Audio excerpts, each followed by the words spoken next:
In AI, artificial intelligence, a highly advanced robotic boy longs to become real so that he can regain the love of his human mother. What's up, everybody? Your friendly neighborhood Tony here, back with a whole new series. That's right, from this day forward, every Tuesday shall now be known as Blu-ray Tuesday. And not because I'm gonna be running down to Best Buy and picking up the latest Blu-ray release. No, instead, I will be reaching into my big old pile of Blu-rays and reviewing one for your viewing pleasure. And if you have a specific Blu-ray you would like me to review for the channel, let me know. I'll even give you a shout out. If that sounds good to you, give the video a like and consider subscribing for more movie reviews, rankings, and trailer reactions. All right, let's get into AI, artificial intelligence. AI is directed by one Steven frickin' Spielberg, but wait, there's more. The history of AI is actually really interesting, and they go into that a lot on the special features on this disc, which we will get to later. See, the development of the movie goes all the way back to the late 1970s when Stanley Kubrick acquired the rights to the sci-fi short story Super Toys Last All Summer Long. A few years after he acquired the right, he reached out to his homie, Steven Spielberg, to direct the movie for him while he produced. After several years of back and forth and brainstorming and writing between the two of them, Stanley Kubrick, unfortunately, passed away. Spielberg fully intended on just dropping the movie altogether when Stanley Kubrick's wife reached out to him and insisted that he complete the movie. And of course, in Stanley's honor, he did. AI came out in 2001 and starred Haley Joel Osment as David, the boy robot, Jude Law as Gigolo Joe, which was a male escort robot that befriends David in the movie. You have Frances O'Connor, who plays David's mother, and William Hurt, who is kind of the godfather of AI in the movie and the person who more specifically creates David. Now, I'm not going to bore you with a full play-by-play of the entire movie. There are plenty of videos on YouTube for that. Instead, I will let you know what worked for me and what did not work for me in the movie. For one, and the thing that probably stood out the most, is the acting. It was fantastic, especially from little baby Haley Joel. I think he was around 11 or 12 when he filmed this, and he was shockingly good. Of course, he had been acting since he was a fetus. If you look at his IMDb before this, it's ridiculous. So he definitely had the experience required to be at least passable in the film, but he really went above and beyond what I would expect from someone his age. Acting aside, being a Spielberg flick and the way he tells stories with camera movement and framing and shot selection is second to none. He also builds just a really interesting world in this movie. Now, I don't know if that was him or if that was Kubrick or if that was the original author of the short story, but overall, it really felt like a place that had a full history and somewhere that you just wanted to know more about. All of that being said, I do have to admit that the movie at times felt a little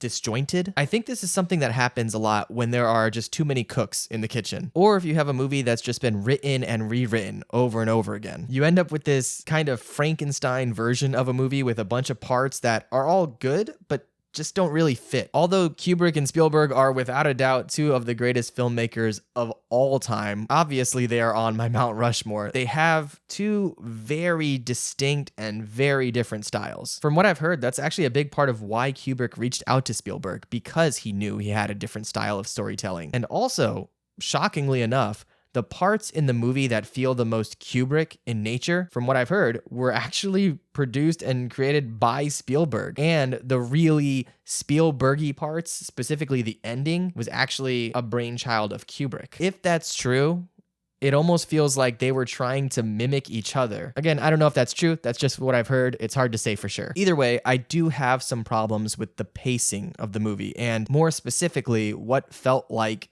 an extra act at the end. I'm not sure what to call it, but the movie ends in a somewhat somber way. But then, almost as if to say, oh no, we can't not have a happy ending, it fires back up with something that just felt tacked on and really tonally different from everything we'd seen before in the film. Overall, I would say it was still an enjoyable and maybe even an important movie, but not without its flaws. I mean, even if I had some issues with the writing or with the pacing, I can't watch this movie and not be wowed by it. Plain and simple, Spielberg is a master of storytelling and world building. He doesn't just make movies.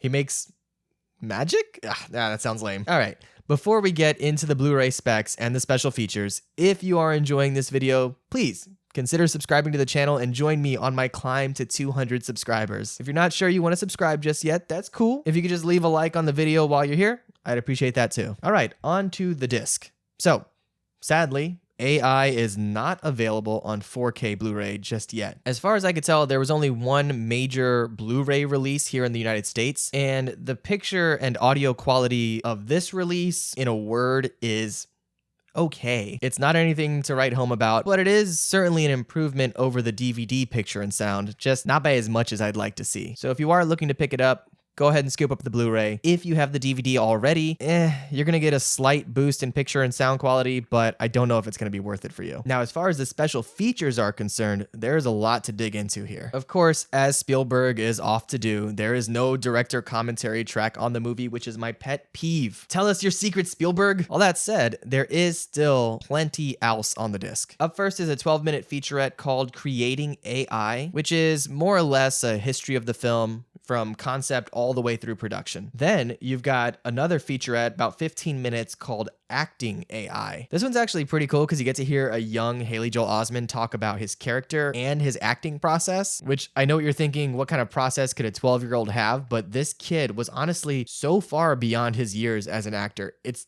actually kind of eerie. And it seems like he's one of the few child actors that turned out okay. You also have Jude Law talking a bit about his character and his process, and I think this was pretty early on in his career. Watching it, it's also really cool to see his relationship with Haley Joel. He really has kind of like this childlike big brother vibe to him. That plus, that man is gorgeous. I am envious. Okay, next up we've got a bundle of featurettes that are called Designing AI. Are you noticing a trend here? This one includes a bunch of little pieces. There's from drawings to set. You've got Dressing AI, which talks about the costumes, things like that. Lighting AI, special effects, which is pretty cool to see. It really gives you a glimpse into where special effects were 20 plus years ago. Then there's the robots of AI, all really interesting production pieces. Okay, next up, special visual effects and animation ILM. This one's also really cool. It gives you a look at the legendary ILM, Industrial Light and Magic, circa 2000. I feel like I underestimated how many special features are on this disc. Okay, there's the sound and music of AI. Oh man, I just realized I didn't mention the music is done by John Williams, one of the gods of music in film. So this featurette goes into the score as well as the sound design in the movie. You've got another short video on here by Steven Spielberg called Our Responsibility to Artificial Intelligence, which I'm sure is just gonna become more and more relevant as technology continues to evolve over time. Finally, you've got a bunch of storyboards and pictures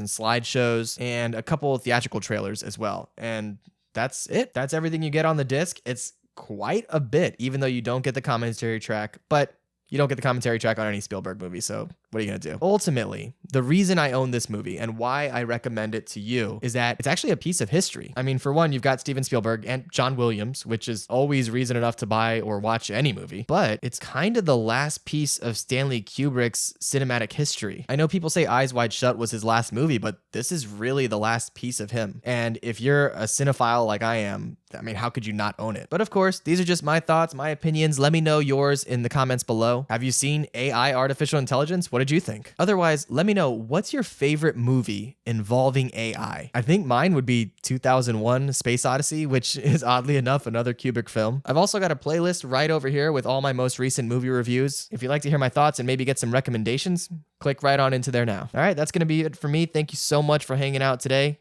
and I'll see you in the next one. Be good.